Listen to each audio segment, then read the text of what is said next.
বাংলাদেশ থেকে অর্থ পাচার করে বিভিন্ন দেশে গড়ে তোলা প্রায় 40,000 কোটি টাকার সম্পদের সন্ধান পেয়েছে জাতীয় রাজস্ব বোর্ডের এনবিআর কেন্দ্রীয় গোয়েন্দা সেল সিআইসি।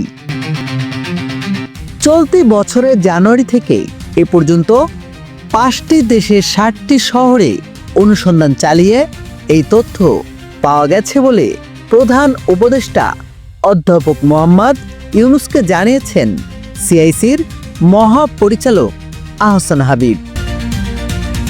রোববার রাষ্ট্রীয় অতিথি ভবন যমুনায় এনবিআর চেয়ারম্যান মোহাম্মদ আব্দুর রহমান খান ও সিআইসি মহাপরিচালক আহসান হাবিব প্রধান উপদেষ্টার সামনে এসব তথ্য তুলে ধরেন।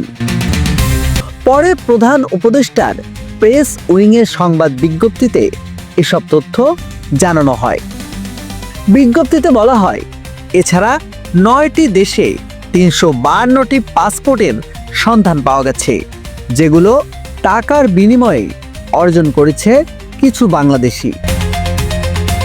নেয়াম নাকিব, বাংলা নিউজ বাংলা, ঢাকা।